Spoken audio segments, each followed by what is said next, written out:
अब आइए मैं अब खिताबत की दुनिया में ले चलता हूँ, जिसका इंतजार में हम बैठे हुए पलके बिछाए हुए हैं।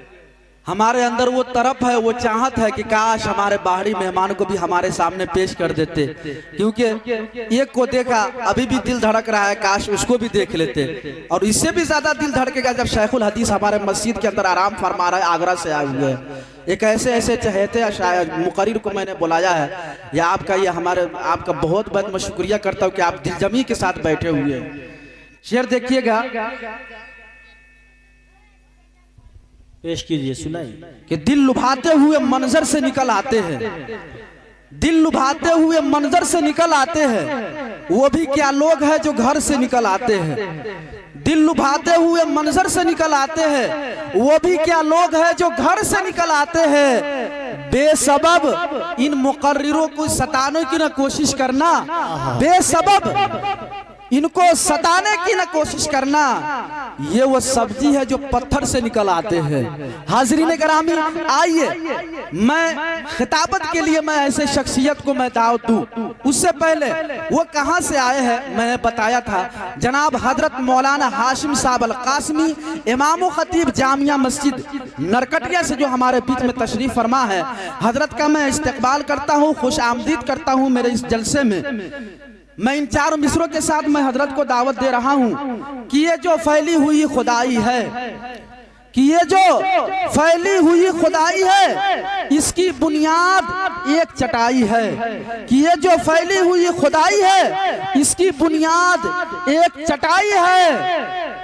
कि कैसी इतराती फिर रही है हवा, उनकी चौखट को छू के आई है। कि कैसी इतराती फिर रही है हवा, उनकी चौखट को छू के आई है। कि नात लिखता हूँ रोता जाता हूँ, कि नात लिखता हूँ रोता जाता हूँ। कैसी नायाब रोशनाई है, कैसी नायाब रोशनाई है। मैं वहाँ से नात पढ़ के आया हूँ, मैं वहाँ से खिताब करके आया हूँ। इससे बढ़कर भी कोई कमाई है। मैं वहाँ से खिताब करके आया हूँ, इससे भी बढ़कर कोई कमाई है।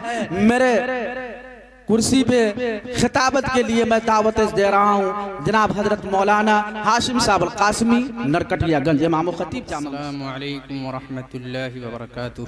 वालेकुम अस्सलाम व रहमतुल्लाहि व बरकातुहू। अल्हम्दुलिल्लाहि रब्बिल आलमीन वस्सलातु वस्सलामु अला सय्यिदिल अंबिया'i वल मुरसलीन व अला आलिहि व सहबिहि व अजमईन। सदक़ल्लाहुल अज़ीम।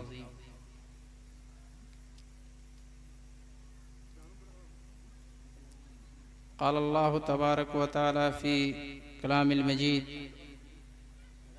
क़ू अन्फ़ुसकुम व अहलीकुम नारा वक़ूदुहा अन्नासु वल हिजारा। वक़ाल अन्नबिय्यु सल्लल्लाहु अलैहि वसल्लम,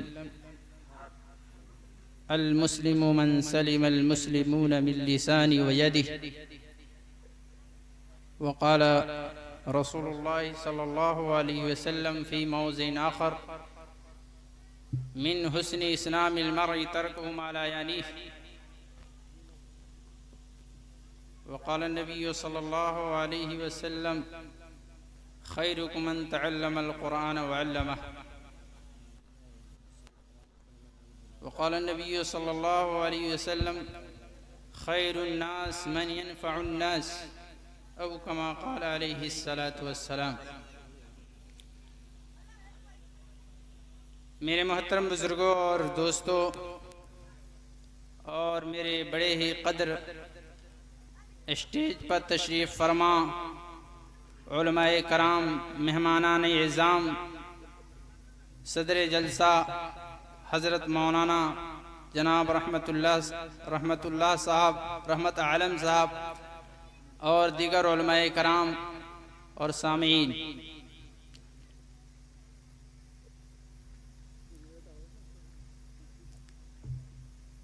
मेरे अज़ीज़ क़ारी जनाब नाज़िम साहब बड़े ही सादा दिल और बहुत ही खुश मिजाज आदमी हैं। वो हम लोगों के मुताल्लिक बहुत सी बातें ऐसी बयान कर रहे हैं। हम लोग छोटे मोटे आदमी हैं और हम लोगों की मिसाल ऐसी ही है जैसे शोले के अंदर एक चिंगारी हो, लेकिन ये अकीदत और ये मोहब्बत बहुत बड़ी चीज़ है और काफ़ी दिनों से हम लोगों का ये रिश्ता कायम है। सबसे पहले शुक्रगुजार हैं तमाम मुआविनीन का और तमाम सामीन का और तमाम मुहिब्बीन का, जिन्होंने इस जलसे को और इस प्रोग्राम को कायम किया। और सबसे ज़्यादा मुस्तहिक इस प्रोग्राम के अंदर हिस्सा लेने वाले अजीज़ तलबा व तलबात हैं, जिन्होंने बहुत खूबसूरती के साथ अपने प्रोग्राम को पेश किया। जितनी भी उनकी तारीफ़ की जाए, जितनी भी उनकी खूबियों को बयान किया जाए वो कम है। और उनके पीछे कारकर्दगी और जिद्दोजहद और मेहनत जो काम कर रही है वो उस्ताद मोहतरम की है। मेरे मोहतरम बुजुर्गों दोस्तों, कोई भी चीज़ आपको अगर चमकती हुई नज़र आए, कोई भी अच्छी चीज़ आपको नज़र आए, तो समझिए कि इसके पीछे ज़रूर मेहनत हुई है, इसके पीछे बहुत कद्दोकाविश की गई है। ये चीज़ ऐसे ही चमकदार नहीं बनी है। मेरे मोहतरम बुजुर्गों और दोस्तों, अभी बड़ी तफसीली मजमून आपने अपने औलाद के बारे में, अपने औलाद से मुतअल्लिक़ आपने समाअत फरमाई। यकीनन हक़ तआला शानुहु अम्मा नवालुहु का बेपाया इनामात हैं, बेइंतहा हैं, जिनका शुमार, जिनकी गिनती, जिनकी हमारे पास कोई नहीं है। किसी तरह से हम उनको शुमार नहीं कर सकते। उन नेमतों में से एक अजीब नेमत ये औलाद की नेमत है और ये औलाद को हम मामूली न समझें। ये औलाद जो मामूली और मासूम सूरत में हमारे सामने नजर आ रही है, यही मुस्तकबिल के सारी चीजें इन्हीं के हाथों में जाने वाली हैं। इसकी मिसाल आप ऐसे समझ सकते हैं कि अगर खेती के अंदर मेहनत न की जाए, एक साल खेती करना तर्क कर दिया जाए, छोड़ दिया जाए, तो उसका अंजाम क्या होगा? पूरा इलाका सुनसान बल्कि वीरान और वो खालिस्तान, और उसके अंदर बिल्कुल घास फूस और झाड़ियां नजर आएंगी। जब मेहनत होती है, जब कद्दोकाविश होती है, जब खून और पसीने को एक किया जाता है, तब जाकर के कोई चीज लहलहाती हुई नजर आती है, खेतियां नजर आती हैं, गल्ले नजर आते हैं। ऐसे ही ये हमारे बच्चे हैं। अगर एक नस्ल उनकी दीनी तालीम और तरबियत को तर्क कर दिया जाए, छोड़ दिया जाए, तो फिर ये सिलसिला मुनक़ते हो जाएगा, ये ख़त्म हो जाएगा। और फिर हमारे समाज के अंदर, हमारे मुआशरे के अंदर, हमारी सोसाइटी के अंदर वो बुराइयां जन्म लेंगी। ऐसे ऐसे बुरे हालात पेश आएंगे जिसका तसव्वुर और जिसका अंदाज़ा हम नहीं कर सकते। मेरे मोहतरम बुजुर्गों और दोस्तों, इसलिए सबसे ज़रूरी और अहम बात जो है वो अपनी औलाद की तरबियत है। लेकिन इससे पहले मैं गार्जियन और उनके वालिदैन से मुतअल्लिक़ इस बात की तंबीह कर दूं कि हम अपनी जिम्मेदारी को समझें। हम किस पोजीशन में हैं, किस कैफियत में हैं, किस मकाम पर हम सयाफगन हैं, हमारा क्या ओहदा है, हमारी क्या जिम्मेदारी है। एक वाक़े से आपका अंदाजा होगा कि हजरत उमर फारूक रज़ी अल्लाह तआला अन्हु के जमाने में एक शख्स ये शिकायत लेकर हाजिर हुए कि ए अमीरुल मोमिनीन, लड़का मेरी बात नहीं मानता, मेरा कहना नहीं मानता, मेरी ताबेदारी और इत्तबा नहीं करता, जो मैं कहता हूं उसका इनकार कर देता है। ये शिकायत हजरत अमीरुल मोमिनीन उमर फारूक रज़ियल्लाहु तआला अन्हु की खिदमत में उन्होंने पेश की। हजरत उमर फारूक रज़ियल्लाहु तआला अन्हु ने लड़के को तलब फरमाया। उसके बाद लड़के से उन्होंने सारी बात पूछी तो लड़के ने कहा कि नबी आखिर ज़मा हजरत मोहम्मद सल्लल्लाहु अलैहि वसल्लम, क्या बच्चों के माँ बाप पर कोई हक नहीं है?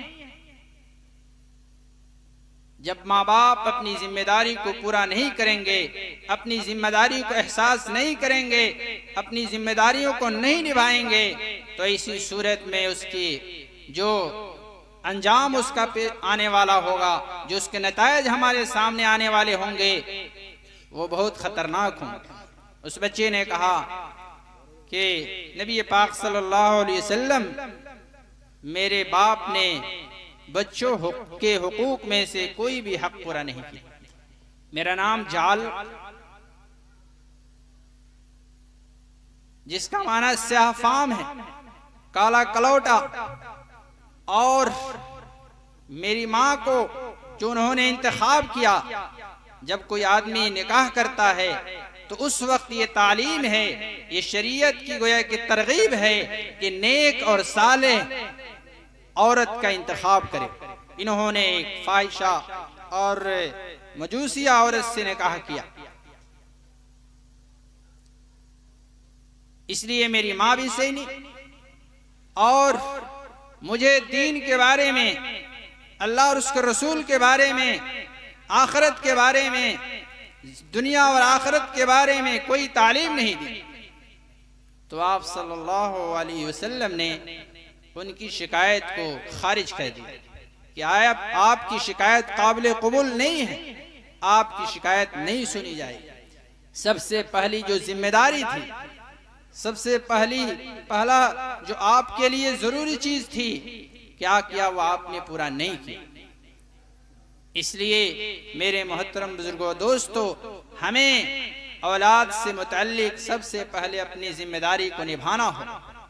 उनका इस्लामी नाम रखें, उनका बेहतरीन नाम रखें। नाम का असर बच्चों पर पड़ता है, दुनिया के अंदर भी, क़यामत के दिन भी बच्चों को नाम से बुलाया जाएगा। फिर उनकी दीनी तालीम और तरबियत दें। जब बच्चा बोलने लगे तो उसको ABCD पहले ना सिखाएं, पहले अम्मी और पापा और चाचा ना बुलवाएं, पहले उसको कलमे ला इलाहा इल्लल्लाह मुहम्मदुर रसूलुल्लाह सिखाएं। सबसे पहले उसको तालीम दें। और देखिए, जब बच्चा 7 साल का हो जाता है तो नमाज फर्ज नहीं हुई, लेकिन तरगीब है, ये तालीम है कि उसको नमाज का तरीका बताया जाए, नमाज की तालीम दी जाए, नमाज की दुआएं सिखाई जाएं, मस्जिदों में उसको लाया जाए। क्यों? कि ये तरबियत हासिल करेगा। बच्चा अपने माँ बाप से सीखता है, जो वो बोलते हैं, जो वो करते हैं, जो वो कहते हैं, जो वो करके दिखाते हैं, बच्चा उसको सीखता है। बच्चे का सीना और बच्चे का दिमाग वो क्या है? कैमरा है, कैच करता है, उसी को वो लेता है। जिस समाज और माशरे में अच्छाई होती है, उसी तरीके से उस चीज को अखज़ करता है। मेरे मोहतरम बुजुर्गों, दोस्तों, इस पर तफसीली बात हुई, मैं आगे बढ़ने की जसारत कर रहा हूँ। इसी तरह से एक हमारे समाज और माशरे में सबसे बड़ी बुराई जो है, जब बच्चा निकाह के लायक हो जाता है, बच्ची शादी के जब उम्र को पहुंच जाती है, तो हम मौके से और वक्त पर शादी नहीं करते। हदीस में इस पर बड़ी वईद है कि जो शख्स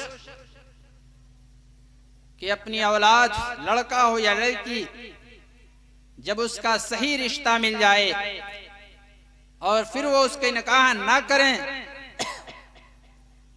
तो उनसे जो भी गुनाह होगा उस लड़के से या लड़की से, उसका गुनाह का एक हिस्सा उसके माँ बाप के सर भी जाए। मेरे मोहतरम बुजुर्गों, दोस्तों, हम मामूली मामूली बातों की वजह से, मामूली मामूली कामों की वजह से हम निकाह को मुअख्खर करते हैं, टाल मटोल करते हैं, आगे बढ़ाते हैं। कहते हैं पहले बेटी की शादी कर लेते हैं तब लड़के की करेंगे। हालांकि लड़का तैयार है, लड़का इस लायक है कि उसका निकाह करना जरूरी है, फिर भी 5 साल 7 साल 10 साल तक टालते रहते हैं। शायद आपने अपनी जिंदगी को भुला दिया, आप भूल गए जब उस उम्र के थे आपको कैसा एहसास हो रहा था, आपको कैसा महसूस हो रहा था, आपको कैसा जज्बा आपके उभर रहे थे, लेकिन वक्त निकल गया तो आप भूल गए। इसलिए मेरे मोहतरम बुजुर्गों, दोस्तों, अगर वो लड़का और लड़की कोई कदम बढ़ाते हैं, कोई गलत काम करते हैं, तो उसमें उनका एक गुनाह का हिस्सा उनके माँ बाप के सर भी। इसलिए मेरे मोहतरम बुजुर्गों, दोस्तों, सही वक्त पर निकाह करने की कोशिश करें।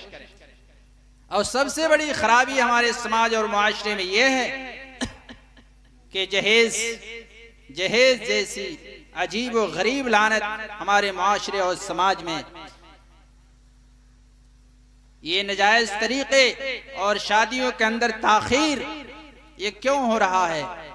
एक माँ बाप हैं, गरीब हैं, रिक्शा चला करके, मजदूरी करके, खेती बाड़ी में मेहनत करके वो किसी तरह से खाना पकाना और इनकी तमाम जरूरियात को पूरा करने की कोशिश करते हैं।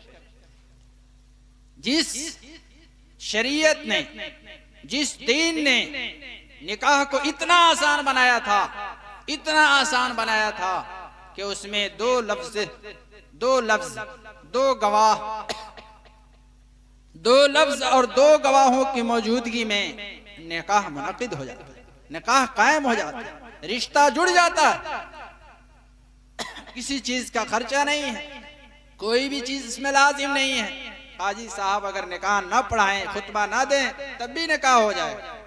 लेकिन उलमा से, मुफ्तियानी कराम से, बड़े लोगों से खुतबा पढ़ाना ये सुन्नत है और ये बरकतन है, बरकत के लिए। लेकिन निकाह तो बगैर खुतबे को हो सकता है।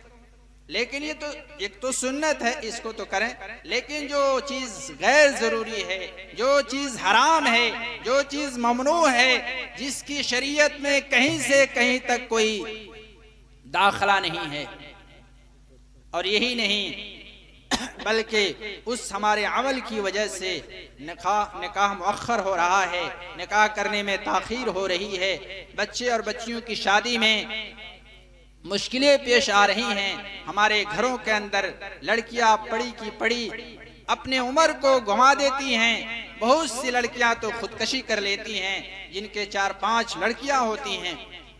मैं आपको वाकया सुनाऊं। मुफक्किर इस्लाम हजरत मौलाना अबुल हसन साहब, आपने नाम उनका सुना होगा। अरब के एक मेहमान उनके पास आए, गालिबन उनका नाम अब्दुल फत्ताह, मौलाना अब्दुल फत्ताह साहब। तो एक साहब ने उनकी खिदमत में दुआ करने के लिए कि हजरत वाला दुआ फरमा दें, हमारी 2 बच्चियां हैं, उनकी शादी करनी है और अल्लाह ताला उसमें आसानी फरमाए, सहूलत फरमाए, वो निकाह सही और सालिम अपनी सेहत और आफियत के साथ अंजाम को पहुंच जाए, इसके लिए दुआ फरमाए। तो हजरत को ताज्जुब हुआ, इतनी रिक्वेस्ट कर रहा है बंदा, इतनी इलियावजारी के साथ अपनी बातों को रख रहा है, क्या बात है? तो पूछा तो उन्होंने कहा कि तकरीबन कम से कम 8-10 लाख रुपए खर्च होंगे। तो बड़ा ताज्जुब हुआ उनको कि बच्चियों की शादी में 8-10 लाख रुपए खर्च हो। उफ और लानत उस कौम और समाज के अंदर जिन्होंने निकाह को मुश्किल बनाया, जिन्होंने निकाह के अंदर परेशानियों को दाखिल किया, जिसकी बुनियाद पर निकाह के अंदर ताखीर हुई, जिसकी बुनियाद पर लड़कियां और बच्चियां हमारे समाज और माशरे में खुदकशी कर रही हैं और दूसरा रास्ता इख्तियार कर रही हैं, हमारे घरों को छोड़ रही हैं, इसके जिम्मेदार कौन है? हम दूसरों को देंगे? दूसरों के सरों पर हम इल्जाम थोपेंगे?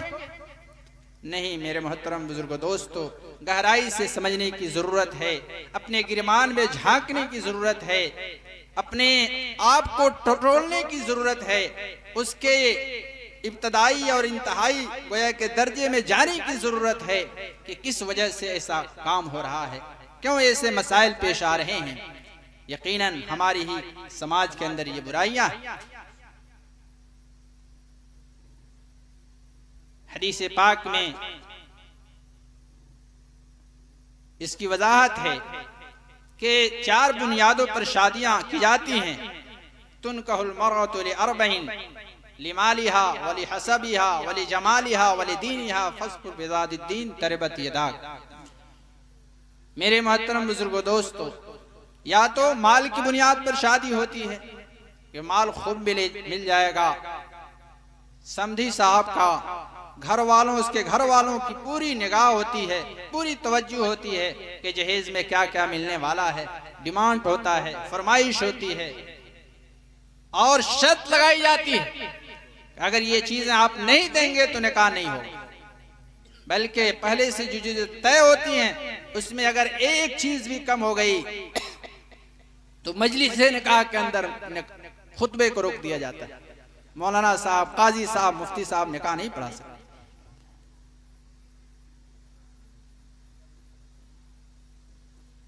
तो माल की वजह से शादियां होती हैं। आमतौर पर खानदान की वजह से, आला खानदान में, बड़े खानदान में कर देंगे, हमारा ओहदा बढ़ जाएगा, हमारा मकाम बढ़ जाएगा, हमारी इज्जत बढ़ जाएगी, हमारी शोहरत हो जाएगी, हमारे सोर्स और हमारे गोये के लोगों तक पहुंच बढ़ जाएगी, इसके लिए शादी करते। वली जमालिहा, खूबसूरती की बुनियाद पर शादी करते हैं। बहुत बच्ची खूबसूरत है, बहुत लड़का खूबसूरत है, और किसी चीज को नहीं देखा, खूबसूरती को देखकर शादी कर दी। ये खूबसूरती तो वक्ती चीज है, आर्जी चीज है, अभी है, चंद दिनों के बाद खत्म हो जाए। खूबसूरती से ये जिंदगी चलने वाले नहीं है।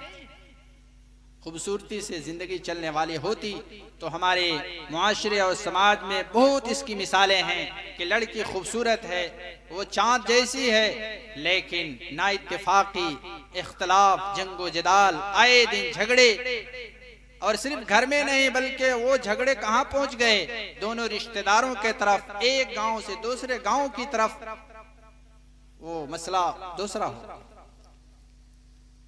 लेकिन शरीयत मुतहरा ने जो तालीम दी कि वली दीन यहाँ की निकाह करो दीनदारी की बुनियाद पर, ये रिश्ता कायम रहेगा दीनदारी की बुनियाद पर, और दीनदारी की बुनियाद पर ये दुनिया के अंदर भी ये रिश्ता चलेगा, दुनिया के अंदर भी इसका नफा समझ में आएगा, दुनिया के अंदर भी इसके जरिए से रिश्ते कायम होंगे और मोहब्बतें बटेंगी, और आखिरत में तो बेहतरीन ये तोहफा।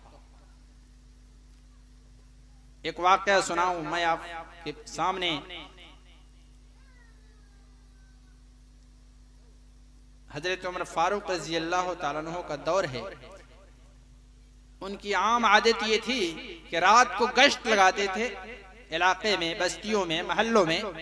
तो गश्त लगाते लगाते एक घर से गुजर रहे थे तो बुढ़िया औरत अपने बच्ची को कह रही है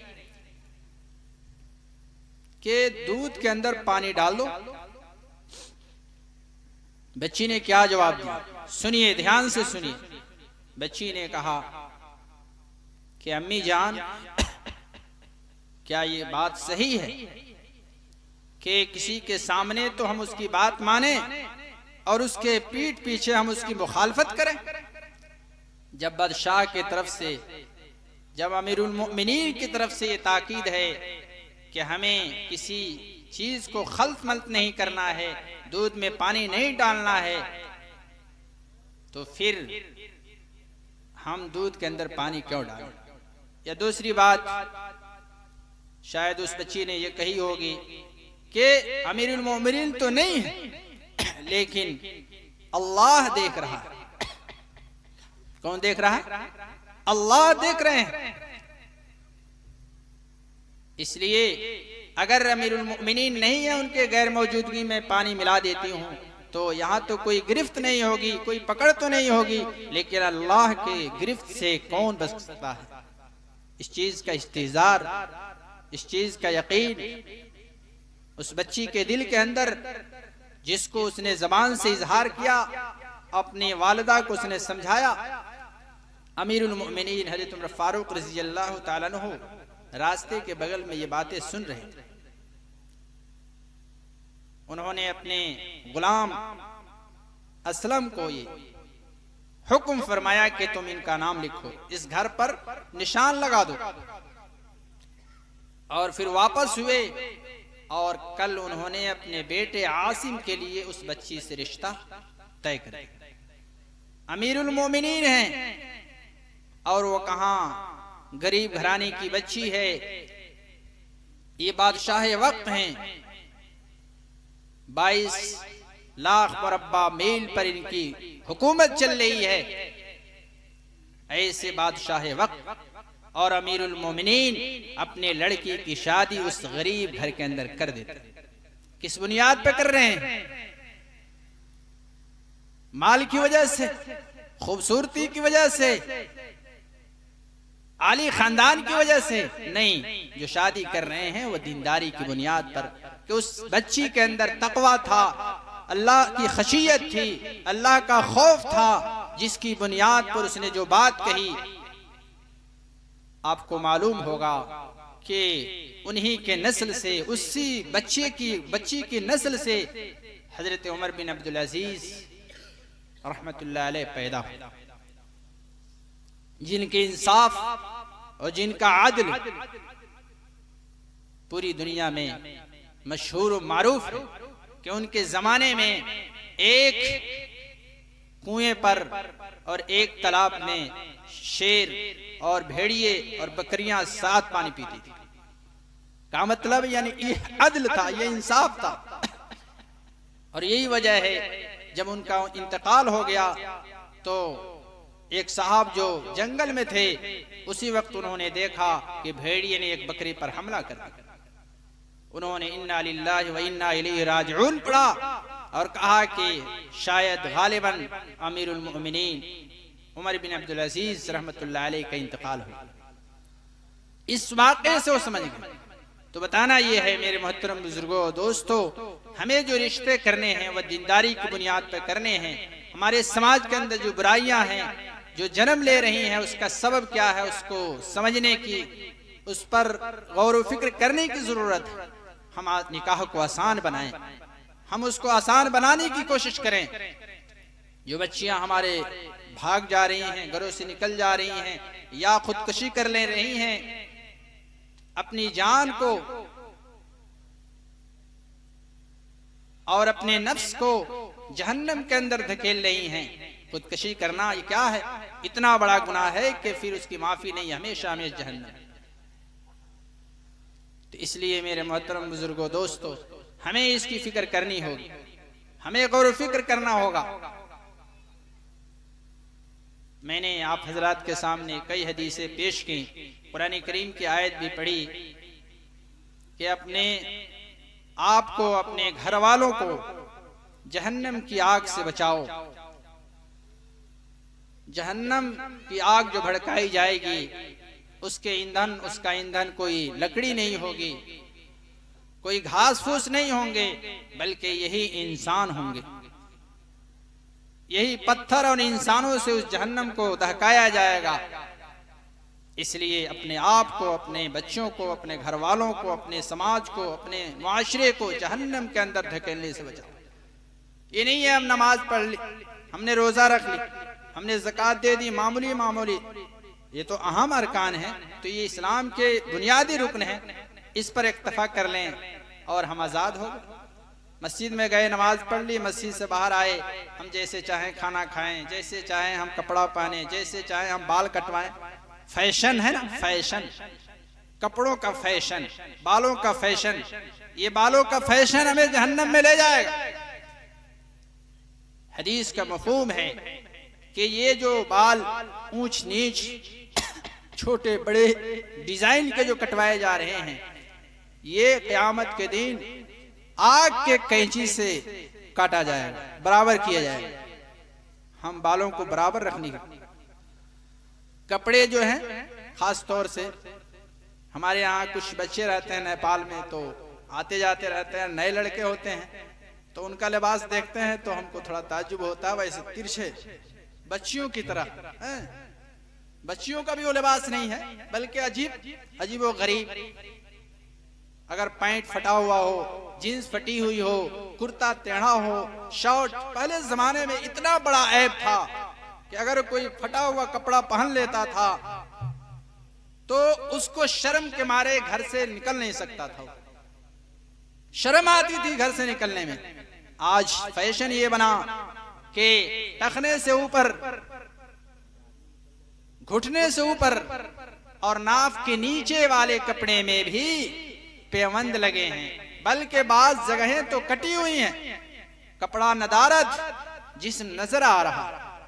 क्या यही फैशन है? क्या यही तालीमात? क्या यही इस्लाम का पैगाम है? हम किससे ये सबक ले रहे हैं? एक हीरो ने, एक दुनियादार आदमी ने, पैसा कमाने वाले ने, उससे हमको मोहब्बत हो गई, उस पर हमको दिल आ गया और हमने उसकी तरीके को पसंद कर लिया। वला हौल वला कुव्वत, यही तालीमात। बाल कटवाए जैसे वो कटवा रहे हैं, इस पर 3 मंजिला कई मंजिले बनवा रहे हैं, सीढ़ियां बनवा रहे हैं, कोई कैंची बनवा रहा है। ये तो बहुत वसी मौजू है, इस्लाह मुआशरा। मुआशरा समझे? मुआशरा शायद सभी लोग नहीं समझ पा रहे हो। मुआशरा जिंदगी गुजारना, जिंदगी बसर करना, हमारी जिंदगी कैसे गुजरे, हम जिंदगी कैसे गुजारें, हमें कैसे जिंदगी गुजारनी चाहिए, ये होता है। ये इस्लाम के अक्सर बेशतर जो पैगामात हैं वह इसी मौजू से हैं, सभी हैं इसी मौजू से, हर ज़माने में ये पेश आते हैं।